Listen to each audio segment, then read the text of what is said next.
At a family get-together, I unintentionally took my sister-in-law Sable's seat. Her cheeks flushed crimson with rage as she saw me. She rushed up and gave me a fierce look before slapping me across the face in front of everyone. In addition to the smack, the embarrassment of having my entire family see it also caused my cheeks to burn. I was astonished when my brother Merrick, who I always assumed would support me, decided to side with her. Something shattered inside me in that moment. I chose to report the event to the police because I wanted retribution. However, something unexpected occurred right before the cops showed up, and it fundamentally altered my perspective of the issue. Lara is my name. I work as a marketing professional in Dallas, Texas, and I'm 25 years old. The city has always appealed to me because of its bustling streets, colorful artwork, and tight-knit community that gives you a sense of belonging. My profession keeps me alert, and I live in a comfortable apartment here. Although I take pride in my career, my bond with my younger brother, Merrick, has always been the most significant aspect of my life. Merrick and I were like two peas in a pod when we were kids. We spent hours together in our own little universe, making blanket forts, exploring the garden, and making up stories. He was the younger brother I had always desired. Our relationship became much closer as he grew older. Even when he first started dating, I never imagined anything could separate us. I was very delighted for Merrick when he first introduced me to his girlfriend, Sable. Her charm, humor, and engagement seemed to be just what he was looking for. I recall the day we met her for the first time. It happened at a family cookout. Every time Merrick spoke to her, his expression brightened, and I couldn't help but smile for him. He had assured me, "Lara, you're going to love her," with such enthusiasm. She's amazing. And Sable fulfilled all of Merrick's promises that evening. There was something about her that attracted others. For a time, I believed I had made a new friend as we laughed and told tales together. Knowing that my brother was pleased with someone made me feel warm and joyful. However, things altered with time. I initially dismissed my discomfort, assuming it was simply my getting used to sharing Merrick with someone else. But Sable quickly revealed another side, one that was very different from the amiable, gregarious guy I'd seen at family get-togethers. She would say insensitive things. I initially believed that I was being unduly sensitive, but she continued to make remarks that weren't quite harmless. I brought my unique pumpkin pie one Thanksgiving, which I had spent hours perfecting using a family recipe our grandmother had given us. Sable grinned at me when dessert time arrived and remarked, "Oh, I thought I was supposed to bring dessert this year." Although she spoke in a casual manner, as if it were nothing, her remarks made me feel ashamed in front of everyone. "Must have slipped my mind," I said, forcing a grin, but I could feel the shame blazing on my cheeks. Her remarks only became more scathing as the months passed. She smirked as she turned to face me at supper one night and asked, "Are you still single, Lyra? You ought to give dating a go. It might improve your personality." Her remarks were like a kick to my self-esteem. Although it ached on the inside, I attempted to shrug it off and act as though it didn't affect me. I began to feel increasingly alone, as though she were undermining my position within the family. My closest friend Zan and I were out for coffee one evening when I opened up to him. Whispering to myself, "Zan, something feels wrong with Sable," I whispered uneasily. At first, I thought she was great, but now she's just different. Different how? Zan looked at me and inquired. Even when she says them in jest, she makes these remarks that make me feel insulted. She seems to be attempting to force me to leave my own family. As I talked, I had a surge of frustration. He said, "Have you told Merrick about it?" I paused, considering how much Merrick loved her. I wished to avoid creating any issues. He's pleased with her. Zan gave me a serious look. You should feel respected and protected among her family, Lyra. Please don't ignore this. I feared the idea of approaching Merrick about it, even though I knew he was correct. I decided to overlook it in the hopes that Sable would behave differently. However, it didn't. It only got worse. She began to meddle in my relationship with Merrick by easily failing to inform me about family gatherings or deleting communications he sent me. She seemed to be removing me from his life one fragment at a time. Then came the day at the family gathering where I unknowingly sat in her chair. That one simple action was enough to send her into a fit of anger. When she slapped me, I felt like everything I'd held back came crashing down. I decided I wasn't going to stay silent anymore. I was ready to involve the police, to stand up for myself, and make sure she faced consequences. But before the police could arrive, something happened. Something that turned my plan for revenge into a moment of reflection. I was beginning to feel like I was losing my brother, and the worst part was that I didn't know how to stop it. Things finally came to a breaking point during another family dinner at our parents' house. I arrived early to help set up, wanting to make things smooth and enjoy some family time. As everyone gathered, I found a chair and sat down, not thinking much of it. Then Sable walked in and froze when she saw me in that chair. Her face twisted with anger. "Excuse me, that's my seat," she snapped. I blinked, confused. "I didn't realize there was a specific spot for you," I replied. Her eyes narrowed, and suddenly the whole room felt tense. "It's always been my spot. You should know that by now." Her voice was full of irritation, and everyone else was staring, probably as uncomfortable as I was. My heart raced, and I tried to keep calm, feeling the pressure of everyone watching. "It's just a chair, Sable. Let's not make this a big deal," I said, hoping to keep things light. Even Merrick, trying to help, spoke up. "Come on, let's not make a scene." But Sable didn't back down. "No, Lyra is always trying to take everything from me. She's always trying to steal my spotlight." Her accusation felt like a punch, and I could feel my cheeks flushing. "I'm not trying to take anything," I said, my voice soft and uncertain. "I was just trying to sit down like everyone else." But before I could say much more, the tension in the room seemed to explode.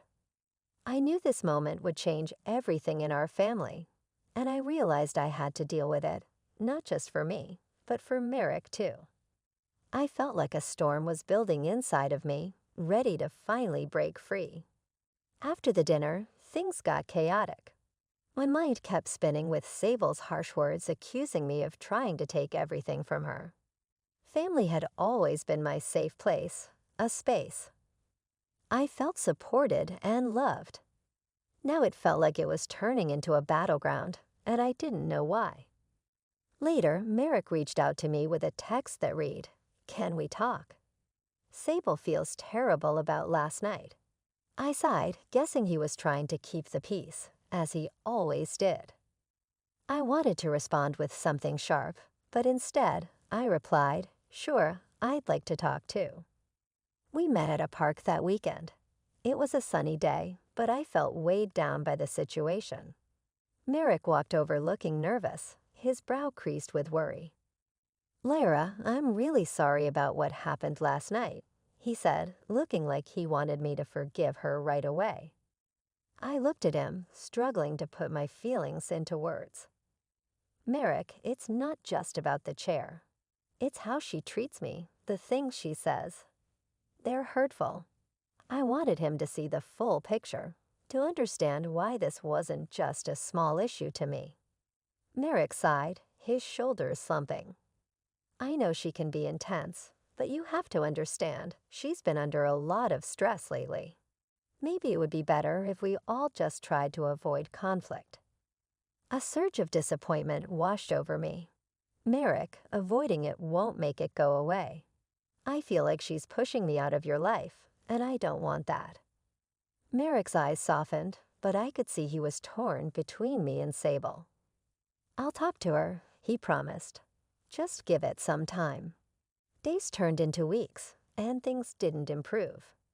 In fact, Sable seemed even more aggressive, especially at family gatherings. One afternoon at a barbecue, she slid up next to me with a smirk. "So Lyra, still single?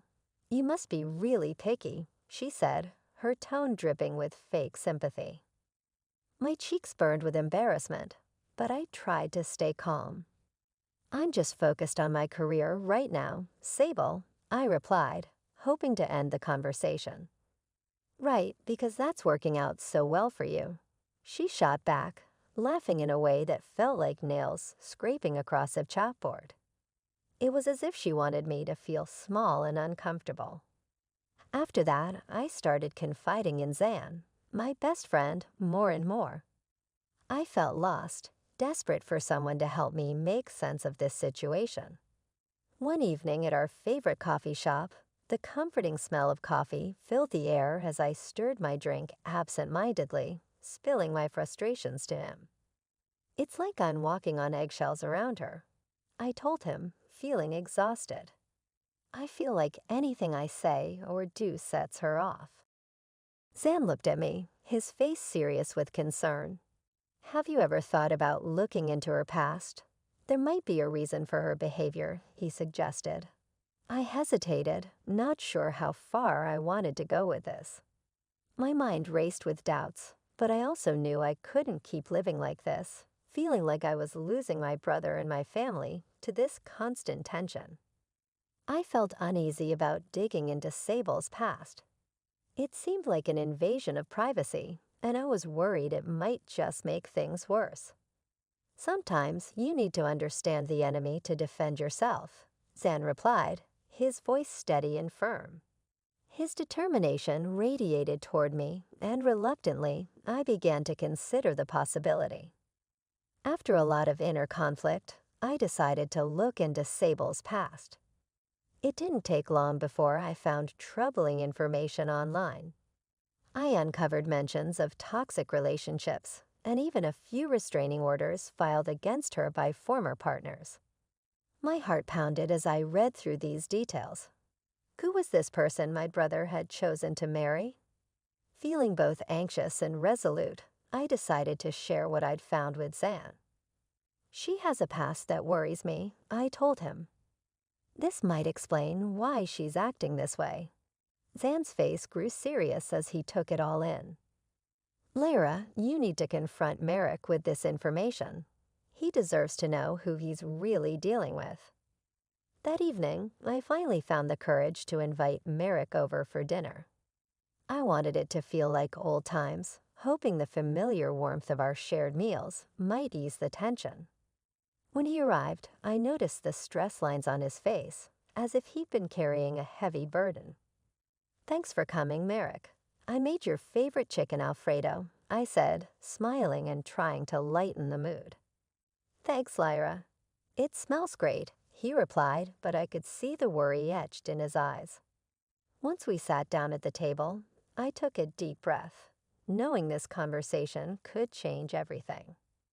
"Merrick, I need to talk to you about Sable again," I began, trying to keep my voice calm. His face darkened slightly. "I thought we agreed to let things cool down," he replied, sounding tired. "I wish we could just leave it," I admitted. "But I found out something about her that really worries me. I don't think you fully understand who she is." I pressed forward, steadying my voice as best as I could. "What do you mean?" he asked, concern flashing across his face. I laid everything out. The toxic relationships, the restraining orders, and even the ways she'd been interfering in my own life. She's been sabotaging my career, Merrick. She's spreading rumors about me to my clients. I can't let her hurt you two. Merrick's expression shifted as he took in the weight of my words. He looked torn and a bit overwhelmed. This is a lot to process, Lyra." "I don't know what to think," he muttered, his voice shaking slightly. But before he could say more, there was a loud, sudden knock at the door. My heart raced as we exchanged a worried glance. "Who could that be?" he asked, tension creeping into his voice. "I don't know," I replied, feeling a knot form in my stomach. I sensed something bad was about to happen. As Merrick opened the door, I felt a wave of unease wash over me. Standing there was Sable, her face flushed with both anger and surprisingly a hint of fear. My heart sank as she pushed past Merrick, completely ignoring me. "Merrick, we need to talk now," she demanded, her voice filled with urgency. Merrick glanced back at me, unsure. We were in the middle of a conversation," he said hesitantly. Sable whipped around to face me, her eyes narrowing with suspicion. "You've been filling his head with lies, haven't you, Lyra?" My pulse quickened, but I kept my voice steady. "That's not true, Sable. I'm just trying to protect him." "Protect him?" she sneered, her voice dripping with bitterness as she stepped closer. "You mean keep him all to yourself, right?" "I know your type, Lyra," Merrick interrupted, his voice unsteady as he tried to regain control of the situation. "Sable, let's not do this right now." But Sable wasn't backing down. "Oh, I think we need to," she snapped. "You're so busy listening to her nonsense, you don't even see what's really going on here." The tension was thick in the air, and I tried my best to stay calm. "Sable, I'm not trying to come between you two. I just want both of you to be happy." She scoffed, crossing her arms tightly. "Happy? You think you can just waltz in and dictate how our relationship should be? I'm not about to let you control our lives." "I'm not trying to control anything," I replied, my voice trembling. "I'm just concerned for you both." Sable stepped even closer, her voice dropping to a low, venomous growl. "You think you're better than me, don't you? With your perfect job, your perfect life. Well, I'm tired of it." Her words hit like a slap, filled with so much bitterness and resentment. It was as if every suppressed emotion she had was boiling over in that moment. Merrick looked torn, glancing from me to Sable, uncertain of what to do or say. As I stood there, facing her anger and feeling the tension from every direction, I realized that this confrontation was only the beginning. The cracks in our family were deepening, and I wasn't sure if we could find a way to fix them. I had never once thought of myself as being superior to Sable. I just wanted to be supportive, to be part of the family we were building together. "I'm not trying to put you down, Sable. I want us to be a family," I said, feeling my heart race as I tried to stay calm. But Sable leaned in, her eyes fierce and filled with anger. "Family? You're a threat to everything I've worked for.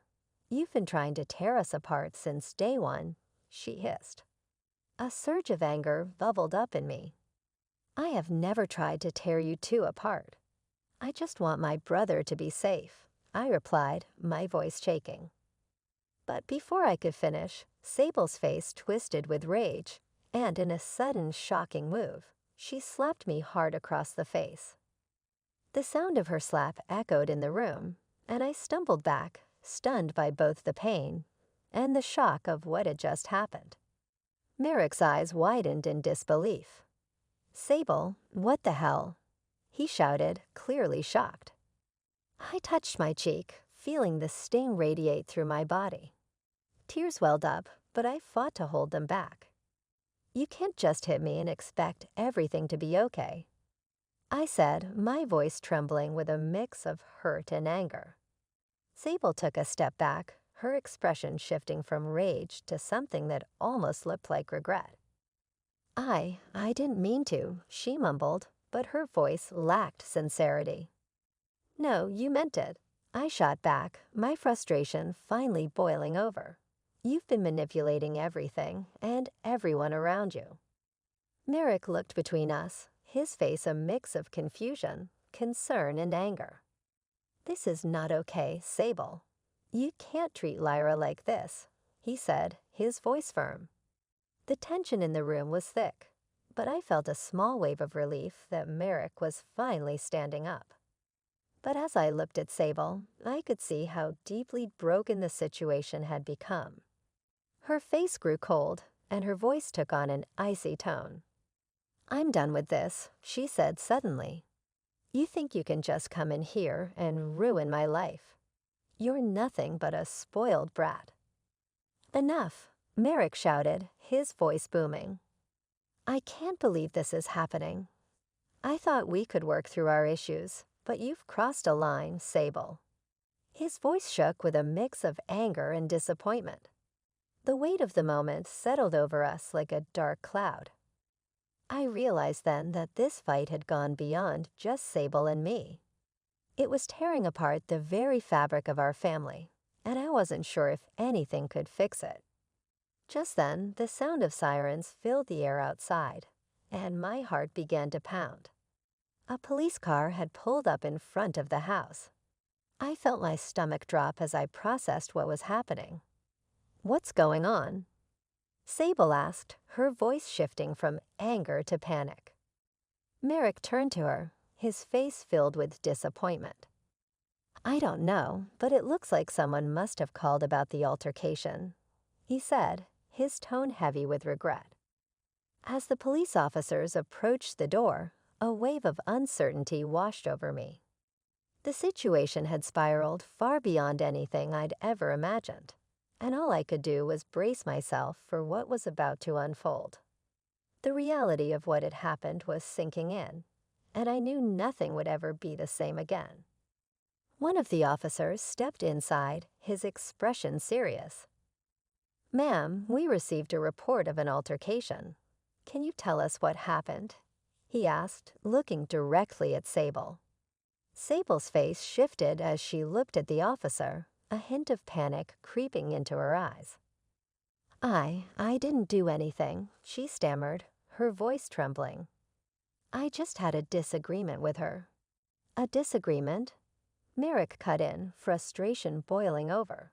"You slapped my sister across the face." The officers exchanged glances, their expressions growing more serious. "We'll need to take a statement from everyone involved," one of the officers said. I took a deep breath, steadying myself. "Sable has been aggressive toward me for a while now.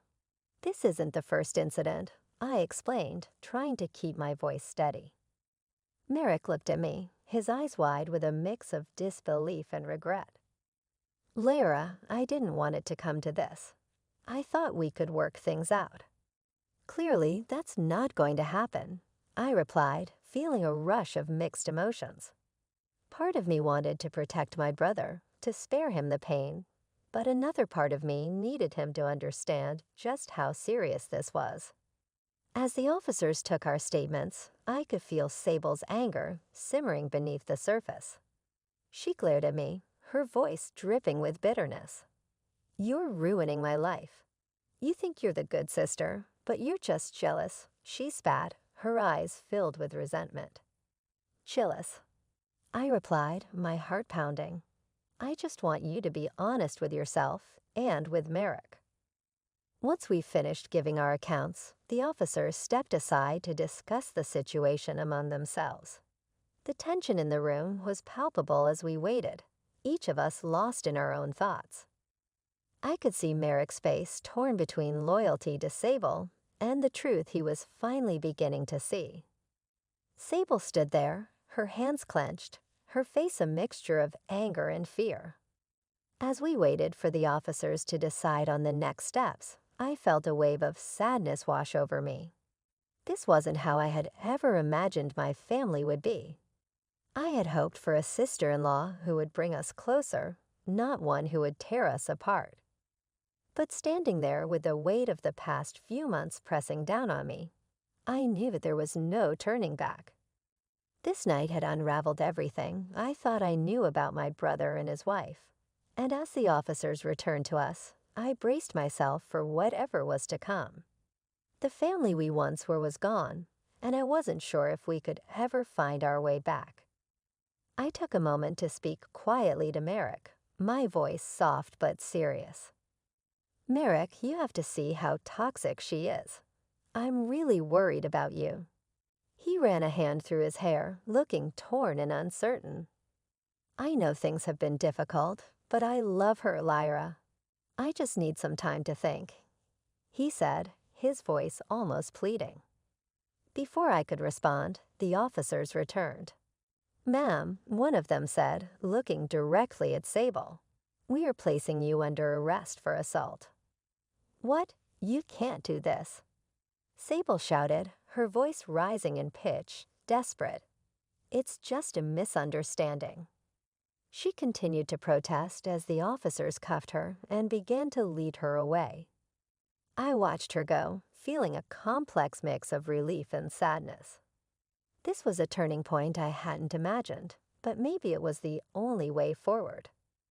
I glanced at Merrick, and his face was pale, clearly shaken. I could see the weight of everything crashing down on him. I can't believe this is happening, he whispered, his voice unsteady. I know it's hard, I said gently, trying to reach him. But you have to understand, her behavior isn't just a phase. She's been manipulating you, Merrick. She's been pushing me out of your life. As the police car drove off with Sable inside, the seriousness of the situation descended upon us. As though a heavy door had closed on this chapter, I had a peculiar sensation of finality. The once charming woman had turned into a troublemaker and was now gone. The ensuing weeks were demanding and full of difficulties. Sable's actions have grave repercussions.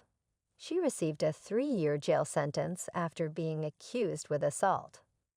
I saw the toll this took on Merrick, who was left struggling with a flurry of feelings, including perplexity, despair, rage, and betrayal.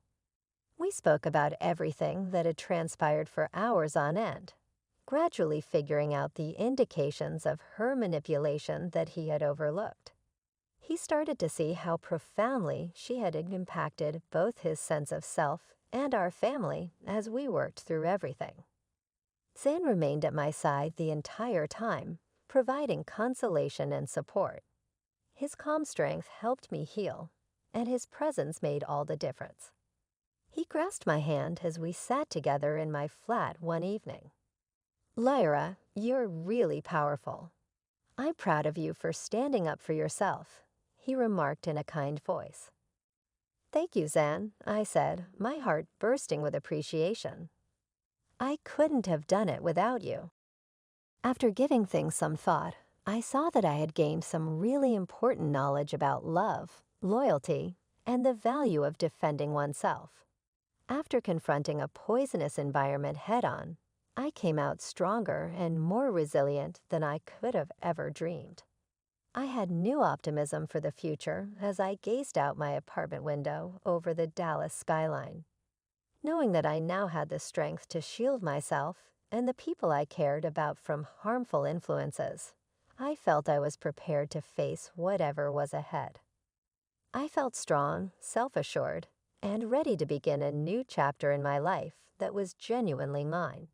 I was finally ready to go forward.